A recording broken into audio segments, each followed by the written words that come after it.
Alright everyone, welcome back. Week between videos this time, kind of cool. We broke up the last video basically right when we got the girdle mounted. We were still getting ready to get the sump on. So yeah, this week you'll see us hooking up the sump, getting all the dry sump lines done, fitted. By the end of the week, it'll look like this, engine in. So stay tuned everyone. Hope you enjoy.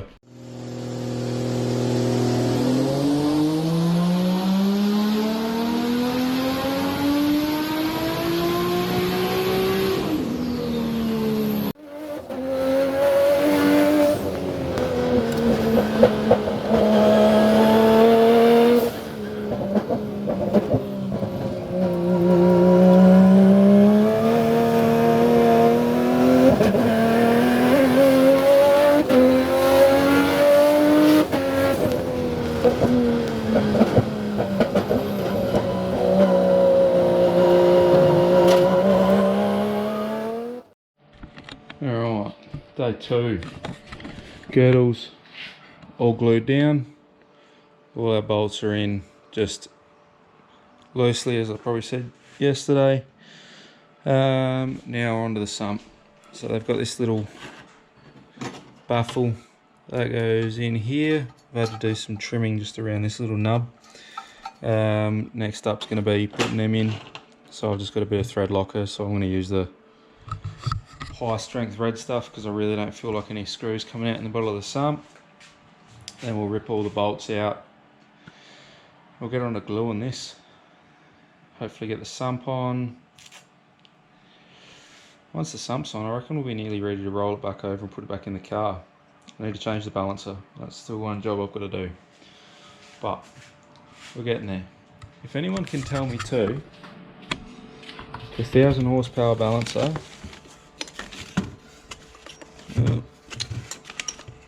I want to remove this front pulley.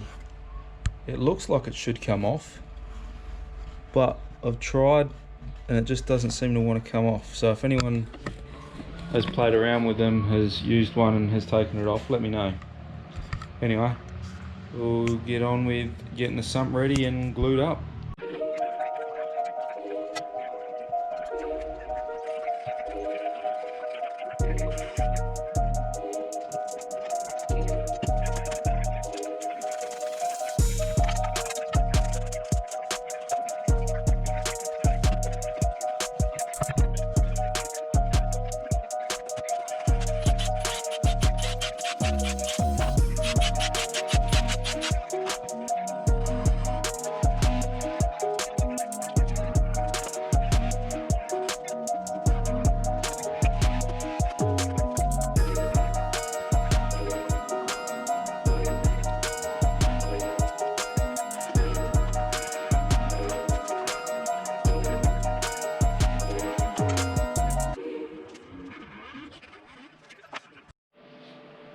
Alright, so after all that, all of our bolts pulling down nice.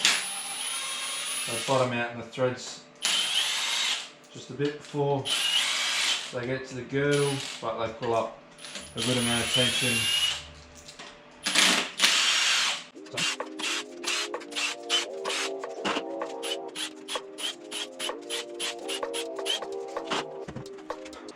Our 6mm bolts front and back are good. All our 8mm bolts are good. The 10mm is fine. I just have to machine the head down the lathe, which I'll do probably on Tuesday. Yep, Tuesday. We're going to go down to Phoenix where the lathe is. Alright. Give it all clean.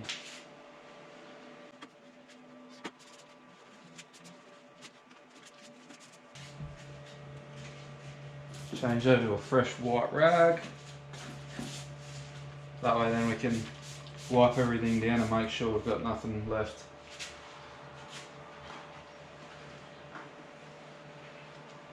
That's good. Quickly clean the some. Alright. Happy days. Now, glue these in.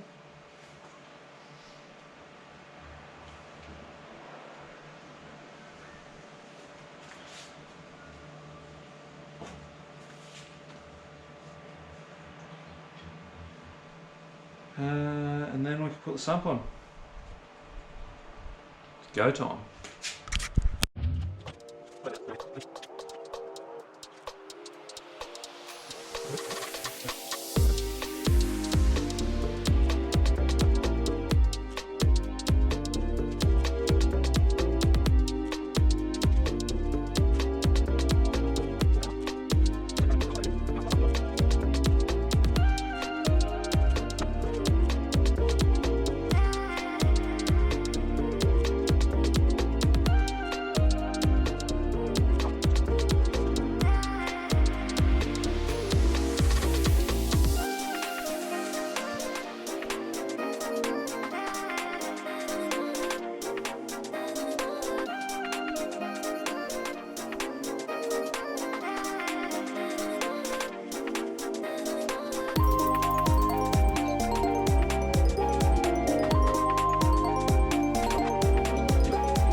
Right, there was one of these holes.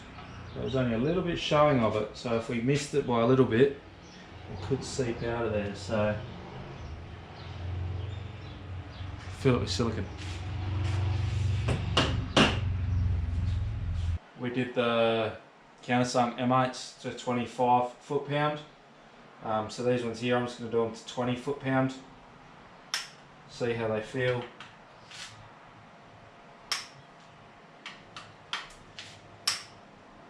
Feels a bit light on for an M8 bolt, but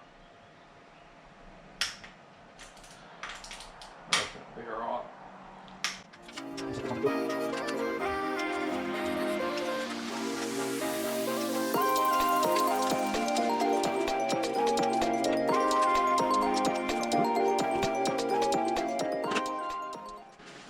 I know cam caps are only 9 Newton meters. And they're a 6mm stud, so I'll just take this to 9.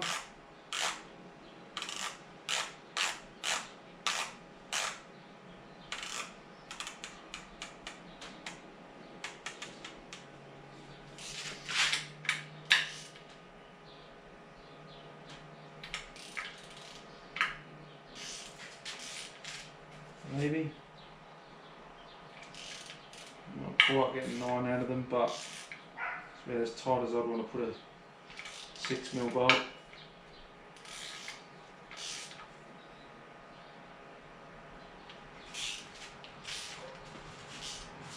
Those ones are going to have to be the Allen key.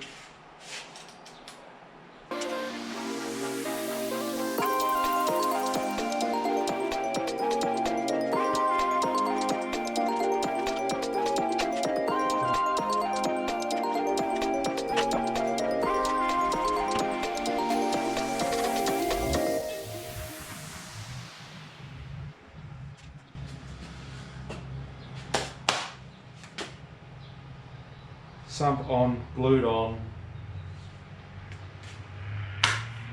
Should be good. Tomorrow, roll the motor back over and get it in the car. Giddy up. Alright, so sump's on. Next part's going to be making that room for the sump that we, the dry sump pump we spoke about a while ago. So this side here, I've just cleaned up the subframes from the stuff that we took off. We ended up making cuts in here back ages ago when we changed the GK sway bar. So this side here, I've just taken a bit more of a chop out for the fittings to come up and around. So I reckon I'm just going to hit this with a grinder and clean it up, blend it all in, take off all the sharp edges. Also trim that bolt from the steering rack, because I reckon that that was holding up a bit on the one of the hoses that we wanted to run. So chuck you guys in for another time lapse and we'll get it all ground up and cleaned up.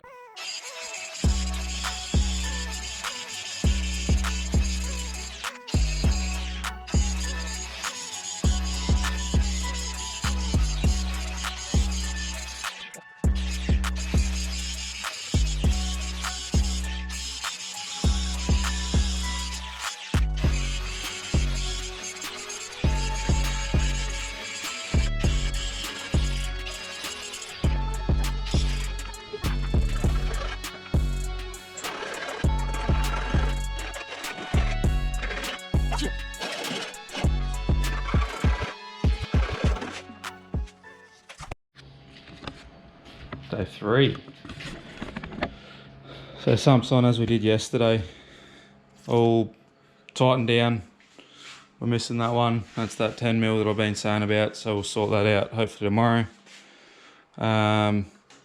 Fittings in, I'll just put a paint mark on to show they're torqued. That fitting's on, that one's torqued, that's our feed for the oil. So basically motor's ready to spin. Also cleaned up the subframe. I don't know how much of that you guys will see. I think I might have had my head in the way for half of it, but all that's cleaned up and clearanced for the oil lines to come out. I've also done the 2 fittings in the firewall, so the idea is that the scavenge can go out through there and then the oil feed from the tank back to the pump from that one. I will label them on the inside so we don't get them mixed up. Other than that, just giving everything a clean up, ready to go. We've got LaBelle's helping today. We've got all the new tubs, so she's going to start labeling them, so I'm not just randomly going through them all day. So spin the motor over and get that on the stand and start looking at getting back in the car.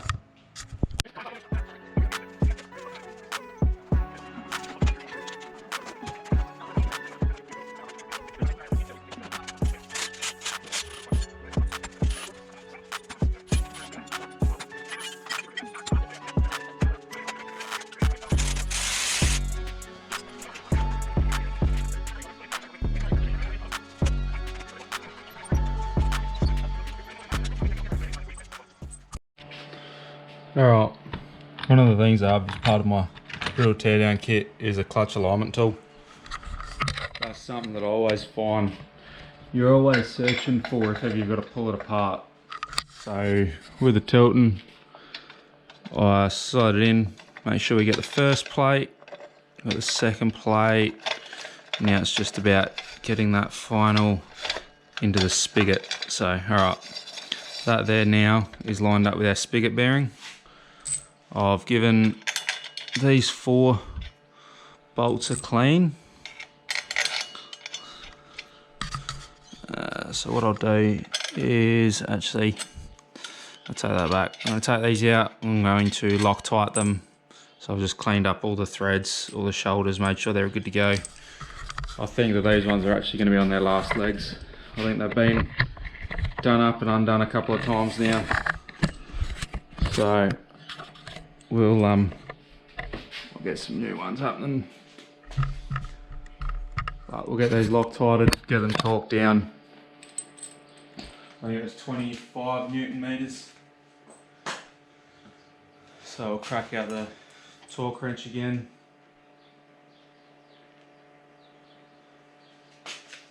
And red Loctite.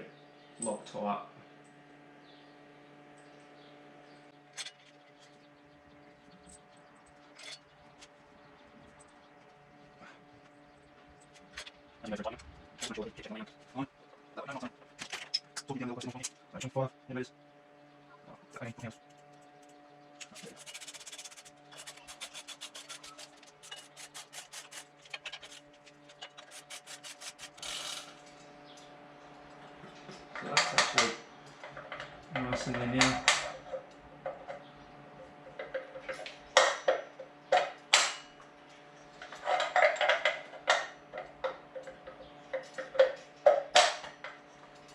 You can imagine if that doesn't slide in easily, you're going to have a hell of a time trying to get the gearbox into it.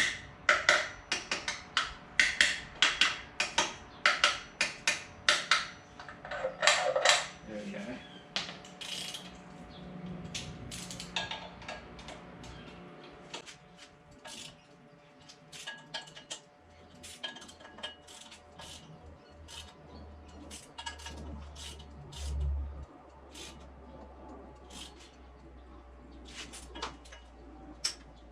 Yeah.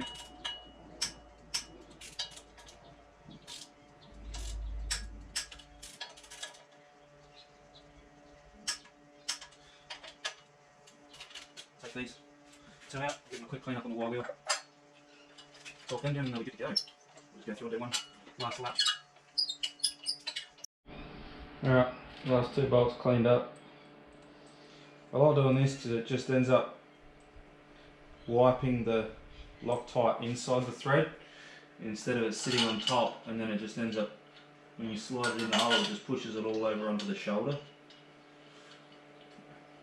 Probably doesn't make a lick of difference, but makes me feel good.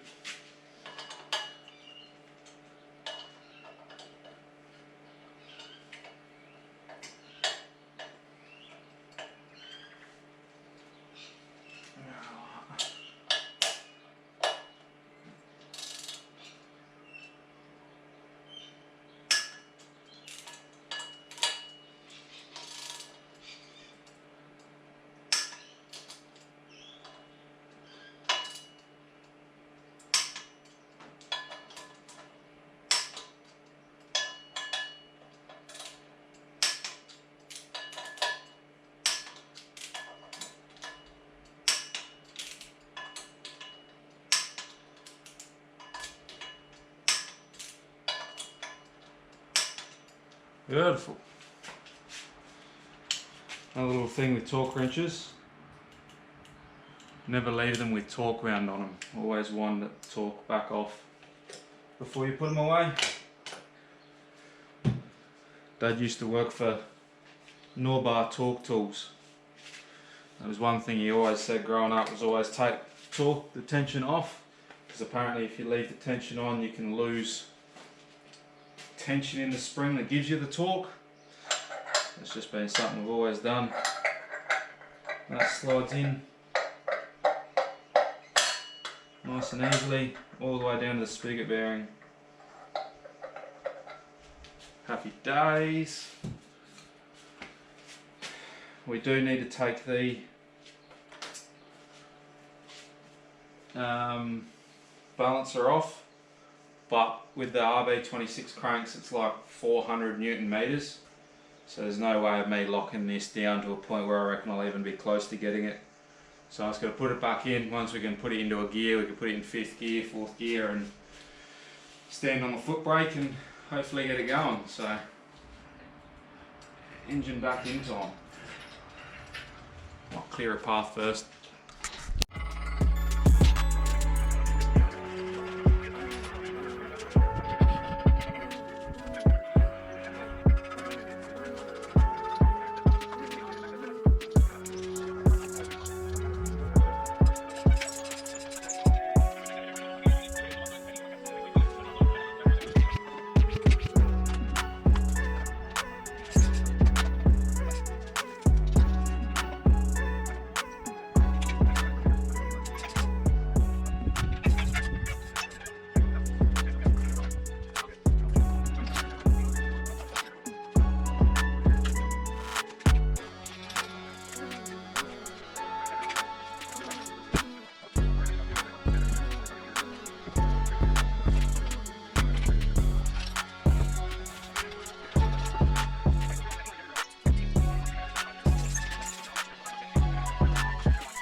Alright, so this can be a bit of a sticking point for some when you put the engine back in. So we've got this gap here between the bell housing and the bucking plate. You never want to just put a bolt in and pull it down. So at the moment,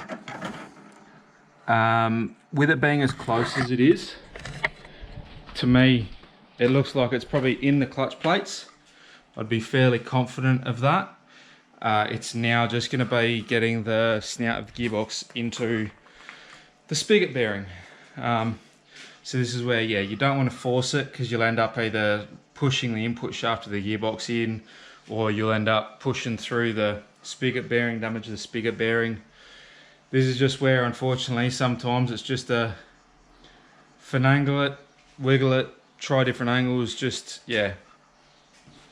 I think I'm going to try and lower the motor down. It looks like it's kind of, the gap's a bit tighter at the top than it is at the bottom, so it's just a case of slowly work through it, raise the engine, twist it, drop it, lower the engine, just, yeah. You got to take your time at this step. If you start forcing it, you will break stuff.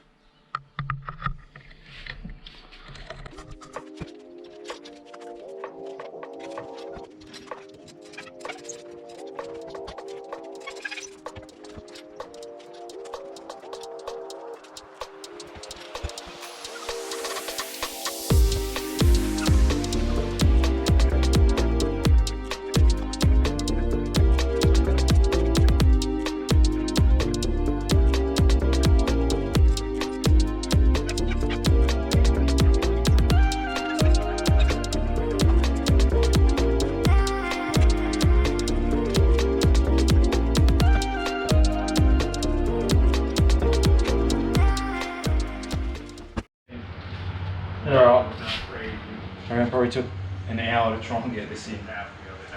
Something was fighting me, I've got no idea what. The boss come over, grabbed a couple of hoses down this side and it fell into place. Whatever. Anyway, everything looks good, all back in place, pumps on, sumps on, everything looks good. You can actually try and run hoses down the side here and see how that all looks. We're getting there. So these are two of our new hoses. So these are BMRS. So it's a Teflon hose similar to what we've always used, but they're a convoluted braid inside. And these are dash 16, that's a dash 12. You see how stiff that is in comparison to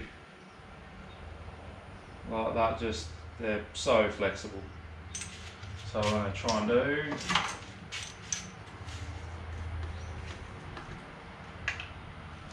first one goes down the bottom.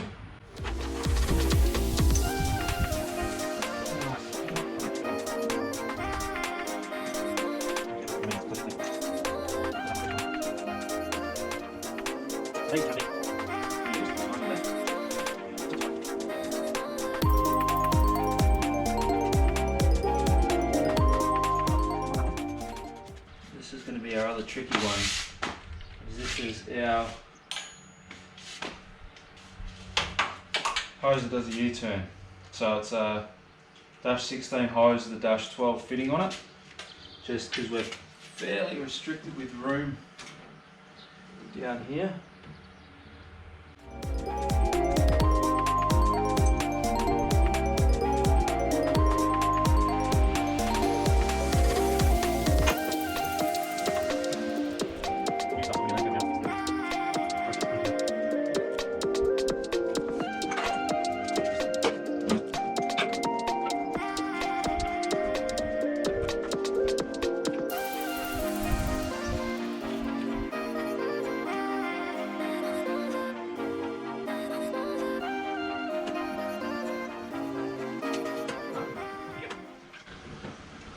I'm pretty happy with that. Both of those hoses are nice and tucked in.